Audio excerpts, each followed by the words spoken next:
Have you ever hit rock bottom in your life?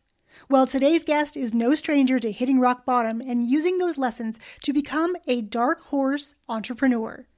Tracy and I dive into his rock bottom moments, pivots, and being yourself.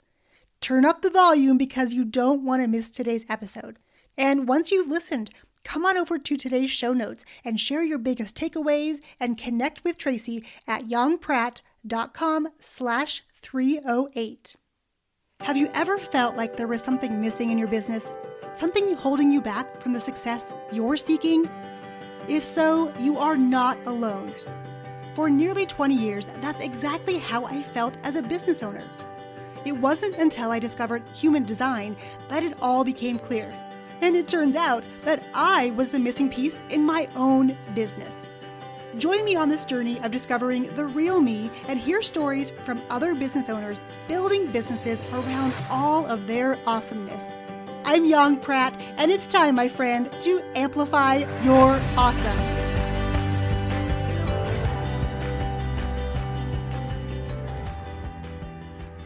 Hey everyone, welcome back to the Amplify Your Awesome podcast. You are in for a treat today. I've been getting to know today's guest over the past 4 weeks or so, and he is definitely an awesome human being. He does amazing things in the world, and I cannot wait to introduce you to him. But first, let me tell you a little bit about him. Today's guest is Tracy Brinkman. Now, Tracy has gone from hitting rock bottom of drugs, divorce, bankruptcy, and even the death of an 18-month-old daughter to running and planning and marketing some of corporate America's finest companies, running his own company, helping business owners be seen, which you all know I love, to his podcast focused on driven entrepreneurs. Tracy is a business and success coach that realizes life isn't fair and participation awards do not feed your family or drive your success. This driven dark horse entrepreneur is looking to share all that he has learned and is still learning about starting, restarting, kickstarting, and stepping up your entrepreneurial game, all while not ignoring that awesome tool between your ears. Tracy, I am so happy that you were here as today's guest. Welcome. My pleasure. Thank you so much for having me. You have quite the background, and I want to go back to the beginning.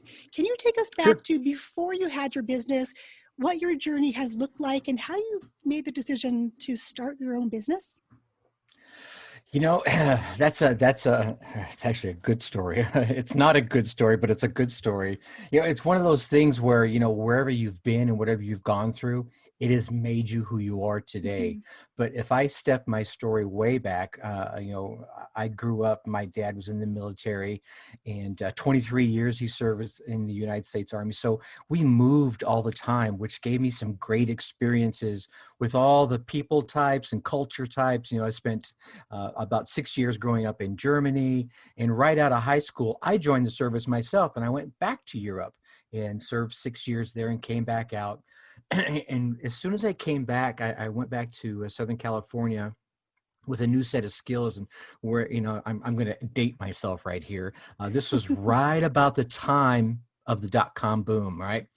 And so I came back with some computer skills, and I started a little computer consulting company on the side, and and I was doing pretty good. I was making some money. However, in that making money thing, I started getting introduced to a different, let's call it a seedier side of the crowds, right? I had some coin that I could spend on booze and drugs.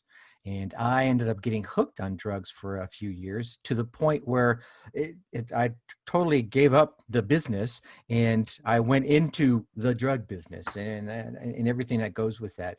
I had people selling drugs for me in the whole 9 yards. And after probably a couple of years of that, I was out partying pretty heavily. And when I say that, I mean, I was probably on a 3-day party. Right. I mean, I was Wow. awake for 3 days and going out and, running the circuits, shooting pool, whooping it up, just being a complete idiot. And I came back to my condo and I noticed my door had been kicked in. And when I went inside, I realized, it wasn't burglars that had kicked the door in. It was the police. 5-0 raided my house. And this was a wake-up call for me. And here's the real thing. If you're driving, don't do this.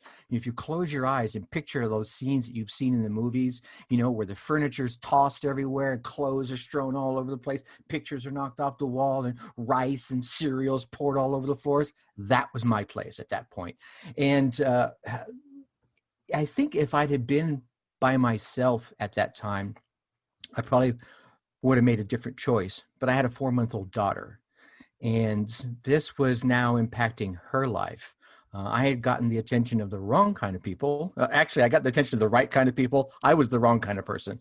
But so at that point, I made a decision to clean up my act and my life and my body. And luckily, I had some very supportive parents and a gentleman who I've called brother until he passed away a few years ago. He wasn't really my brother, but he had known each other since we were like early teens. So he was my brother, right? And so they helped me get my crap back together. The downside of that is my psyche had taken a real kick to the head. I didn't have the self-worth to step back out into the marketplace with the skills that I had. I just didn't feel like I could walk, hey, Young, here's all the great things I could do for you. And you'd be like, didn't I just see you just down the road a piece, slinging cane and stuff, Professor? So I started doing literally day jobs, working in offices, filing, and working in the warehouses around Southern California just to get my self-confidence back up. Did that for a little while, and when I finally had the self-worth inside, I put myself back out there, and I landed a role at the Coca-Cola Company, which started my rise through corporate America. And so, yeah, that was big turning point, life turning point number one. And I think big life turning point number two for me came a little bit later as I was making my rise in the ranks of Coca-Cola, moved to Atlanta to go through headquarters, which was awesome because now I could really, maneuver inside the organization. And my second daughter is born. Unfortunately, she's born with what they refer to as a distended abdomen. So we've all seen the alcohol or beer loving guy. It's got the big old beer belly, right? Picture that on a newborn baby. That's what her belly came out looking like. And in layman's terms, what had happened is one of her arteries feeding her intestinal tract didn't develop as she was going through probably the first trimester. And so her small intestine was only like 23 centimeters long. And you're born with 200 plus. So she didn't have enough small intestines to sustain life. So over the next 3 months of her life, or the first 3 months of her life, she went through like 6 pretty major operations as they tried to, get this poor little thing just able to live.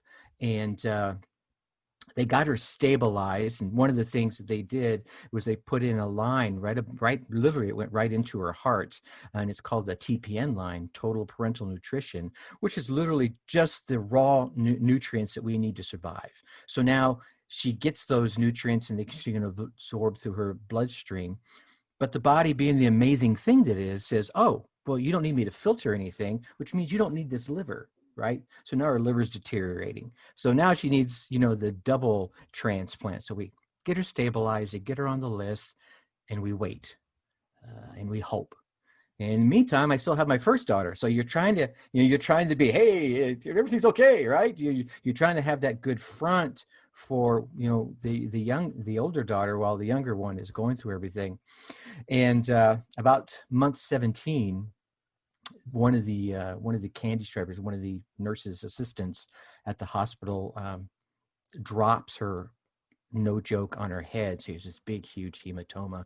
And now all of her body is fighting to do this big healing exercise on top of everything else she's going through. And that starts a real quick slide downhill in her health. And she's just about 18 months old. And during all this, Mom and Krista had to move up to Pittsburgh because that's where the operation would have happened. They were the ones that had the right doctors, the best ones. And me and my oldest daughter are still in Atlanta, so we would fly up, every weekend or so and go visit. So one of the trips up there, and anyone who's a parent, you probably understand this. You walk in and you look at your child, and something just goes off. something's wrong, right? And now, mind you, she's in the emergency room, and she's in the hospital, and you get that, so your baseline is different. But I walked in, and you just know something's wrong, right? She's not reacting the same, and all this stuff. Pulled the doctor aside and asked him, if you had the organs right now, do you think she would survive the operation?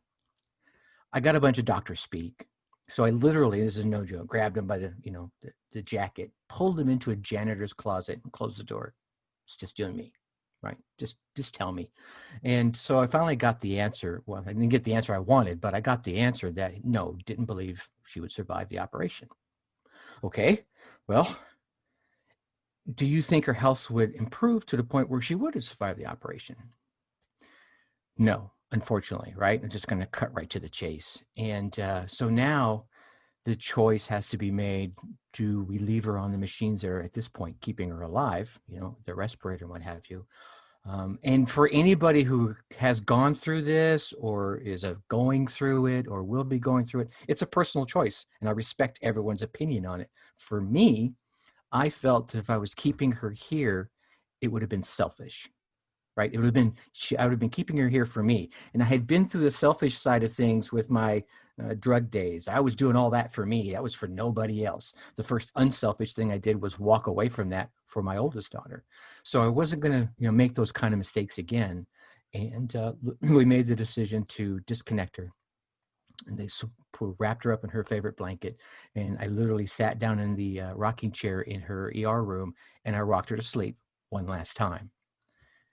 And while it's a horrible thing to think of, and, I get wispy-eyed every time I tell the story, I was thankful for the experience because it allowed me to tell her all the amazing lessons that she had taught me in her short time here. She always looked at even with all the pain, all the discomfort I know she was going through, she was always had a big bright smile on her face and always looking new. You know how children are. Everything is new and exciting for them. She had this thing, if you've seen the movie E.T., where E.T. sticks out his finger, right? Well, she did the same thing. Anytime she saw something new, be it a piece of food or a toy, she would put that finger out real slow and touch it. Once she touched it and it was okay, then it was in her mouth and she was eating it and whatever was going on.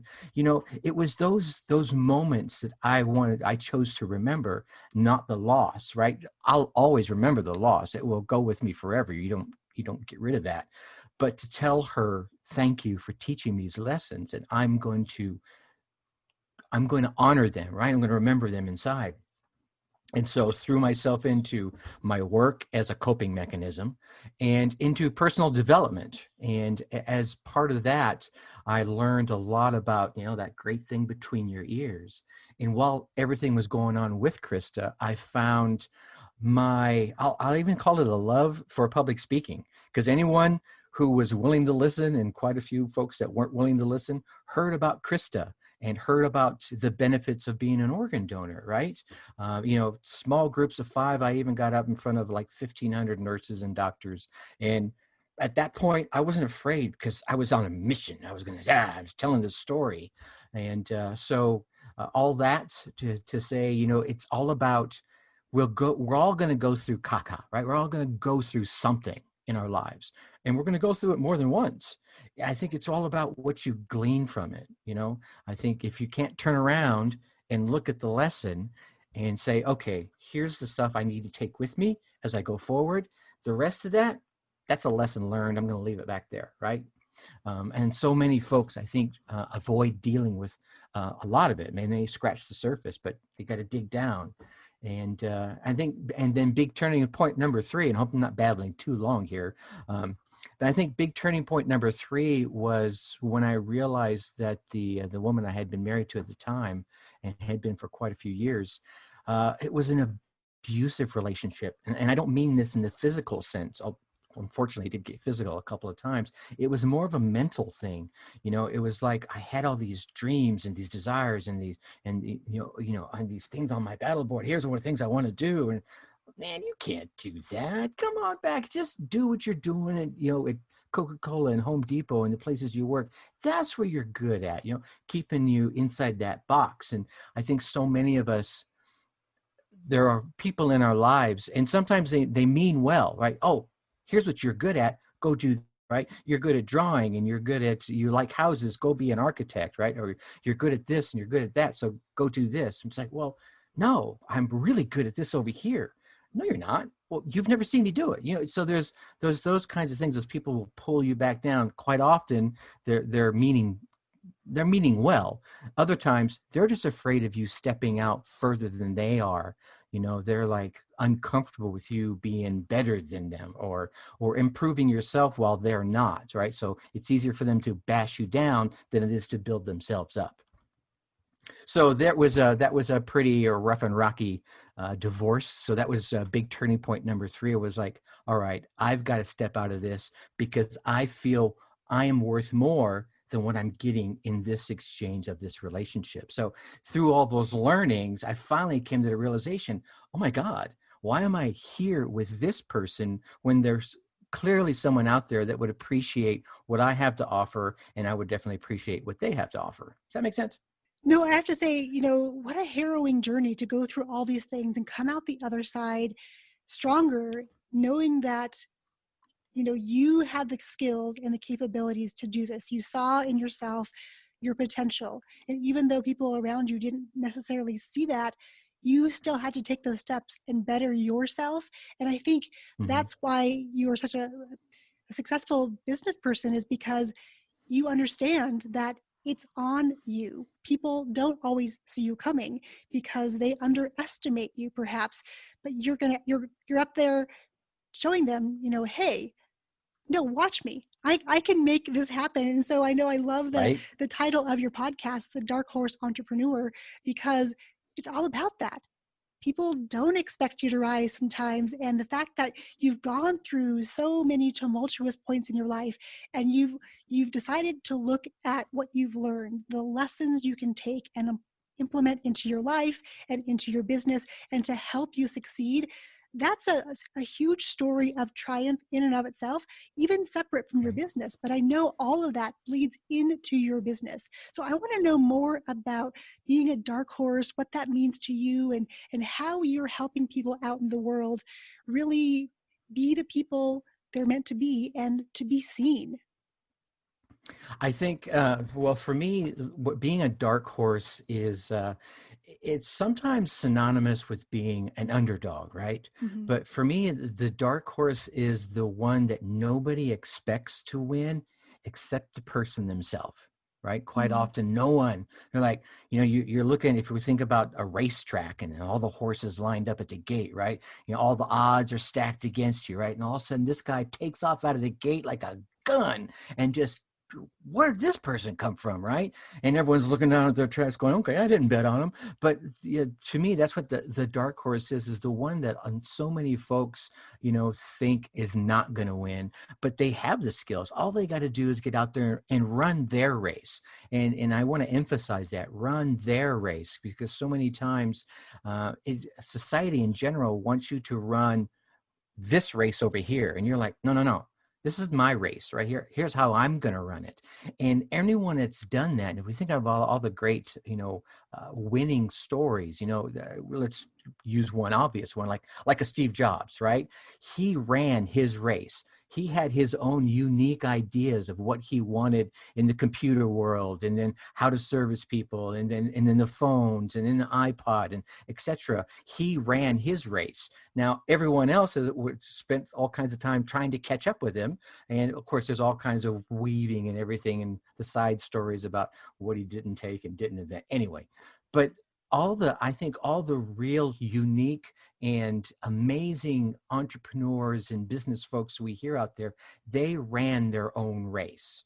They created something that was theirs, and then they put it out there in the marketplace going, damn, that's pretty awesome. So, I try to help folks do just that, not just run alongside like everyone. Hey, I can make you a millionaire in 60 days. All you've got to do is put up Facebook ads, and okay, yeah, well, you can run that race, but that's not always you. So finding someone and sitting down with them and say, hey, let's get clarity on what it is that makes you, you, right? Let's go through this process of brainstorming and what is it you're really passionate about? Because usually if you're passionate about it, you'll drive through the first wall of resistance. And any business person can tell you when you go out there and you throw yourself out there in the marketplace, you're going to hit a wall. And having something that you're totally passionate about, as opposed to doing it like everyone else is doing it, because that's the way you said you can make money,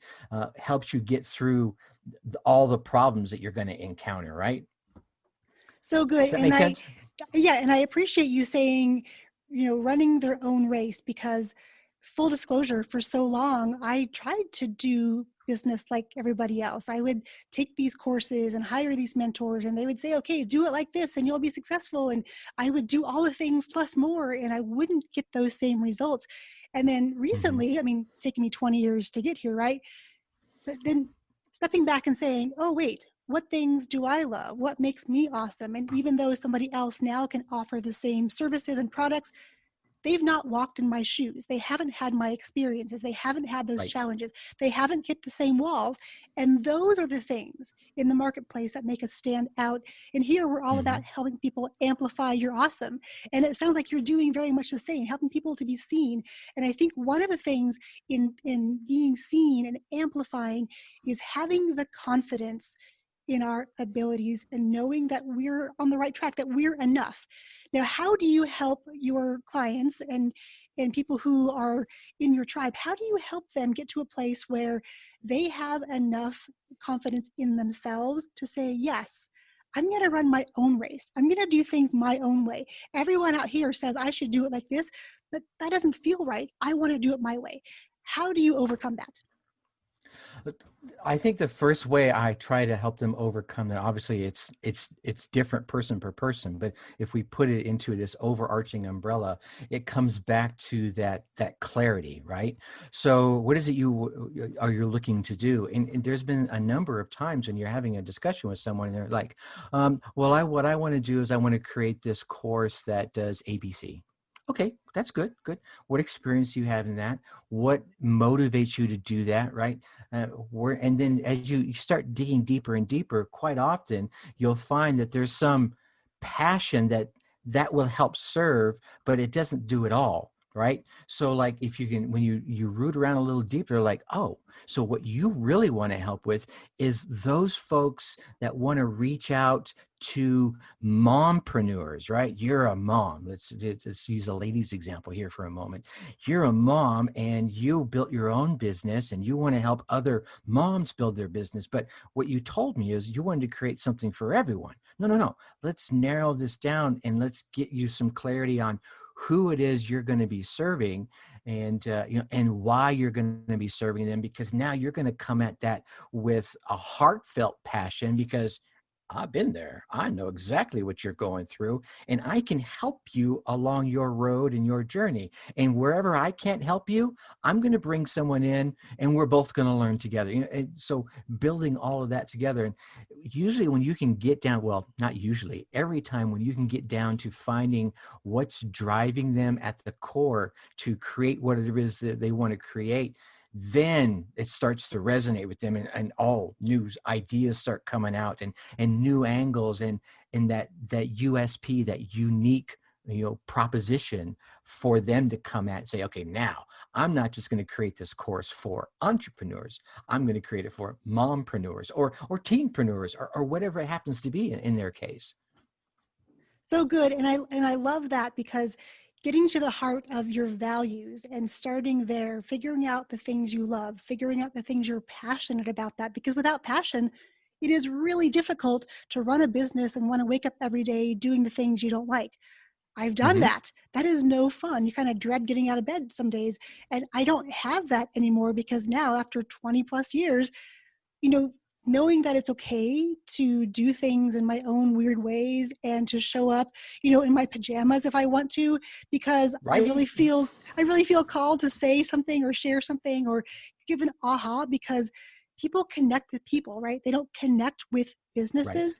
they want to feel like they are like us. They want to trust us. They want to be able to know that we have something in common. So this leads me to my next question, Tracy, and that is, Sure. when you're creating content for your business to connect with other dark horses, how do you Mhm. start that process? It usually is what I go through is what questions do I want to answer myself, right? And I think this is where a lot of folks stumble is they're so busy trying to, oh God, what does Young want to know? Or what does Bob want to know? Or what does Jane want to know? No, no, no. Stop, stop, stop. If it was you and you were in the starter seat, what would you want to know? And actually you can change the question is, what did you want to know, when you started off? If someone could put a post up or a video or a blog post or whatever it is, an Insta story, and you would go, oh gosh, that's what I needed to hear, right? There's where you start at. And then you just, again, I'm going to come back and this is going to be so simple. Then you just be yourself. I think one of the downsides of social media is there are so many people out there that are trying to be like everyone else, right? Hey, I've got 70,000 followers because, okay, yeah, how much money are you making, right? And it's not like I'm making all kinds of money off Instagram or anything like that. But the point is, as long as you're being you, right? And that could be good, that could be bad, that could be indifferent, and you're always going to have haters. So you may as well be you and have haters rather than be someone else and still have haters. I mean, there's a gentleman I know who kind of reinvigorated my thought to restart a podcast, and his name is Zachary, and he started a podcast called The Underdog Empowerment, and he gets on there and he's just him. He's raw, and his core audience are alpha entrepreneurs, guys, right? I'm going after it, right?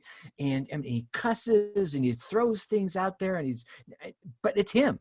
And it works because he's drawn in a following of people that are just, they're those alpha guys. The chest pounding kind of fellows, right? And it's not like they're like, male chauvinists or anything, but they're those, they have that kind of guy drive, right? They're going to get out there and they're going to carry logs as a group out there on the beach, that kind of thing, that military almost, right?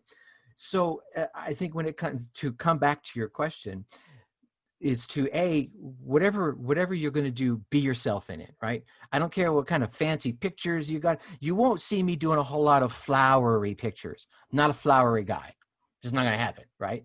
I'll see color. I love color, and I'll go out there and do a video. I'll go out there in my backyard and take a shot there by the pond, and stuff like that. I'm actually going to be stepping out now and doing lives. I've been avoiding that, but it comes back to, again, what is it that you wanted to know when you started, or whoever it is you're serving is usually you, right? Earlier. Mm-hmm.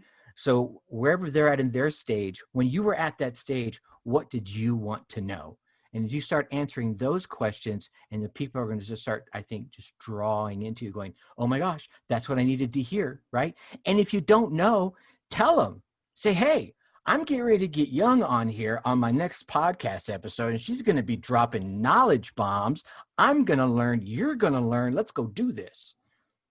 So good. And I love that it's all about asking questions, being a problem solver, helping other people overcome challenges you face, because like you said, most people that we serve are us at a different stage. And we just need to be able to give them the answers they need at that stage to help them get to the stage we are. And we're going to keep evolving. And then the best part about that is you said to be you. Now, this season is all about being us and really digging in, finding the real you, finding the real us, so that we can really amplify that in our business. Because when we show up as our real selves and we are problem solvers, like Tracy has said, magic starts to happen.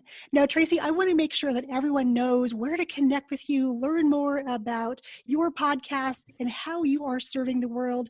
Where is the best place for them to connect with you? The best place is at our website, which is darkhorseschooling.com. And then from there, you'll see the links on the upper right-hand side for all the socials, Facebook, Twitter, IG, and whole nine yards. So yeah, that'd be the best place to go. Of course, there's the podcast you can get right there. But if you want to look for that on iTunes or any of the major platforms, including Amazon nowadays, that is the Dark Horse Entrepreneur podcast. So we'll be dropping new episodes every Monday. Come on over and give us a listen, and make sure you give Yong a listen. Go forward and drop her a subscribe and a rate and review. Huh? Thanks for that plug. That was awesome. That was such good timing. Yes. If you are loving this podcast, definitely head over to iTunes, subscribe to the podcast, because I have so many amazing guests like Tracy who are coming to share with you how they are building businesses based on the real them, not trying to be somebody else, running their own race. So Tracy, thank you so much for being here, saying yes to this podcast. I know we'll connect again. Absolutely. And stay connected, because as fellow podcasters, that's the amazing thing that we get to do. We just get to stay connected and chat and support one another. So I appreciate you. I appreciate you for saying yes. And thank you everyone for listening. I look forward to catching you on the next episode. Cheers. Next week, you'll hear part 2 of my interview with Stacy Ho that said no to her family business to build a business her own way. You don't want to miss it. Until then, come on over and join me inside my Facebook community, where I do live weekly trainings sharing real-world examples of showing up as your real self and using your awesome content to do so. I'll leave the link for you to join me inside my community in today's show notes at yongpratt.com/308. Thanks for tuning in to the Amplify Your Awesome podcast. Be sure to hit that subscribe button so you don't miss any tips, tricks, or secrets on building a business based around your awesome. Hey, and while you're there, leave us a rating and review. Let us know what you think of the show. And until next time, my friends, go out there today and amplify your awesome.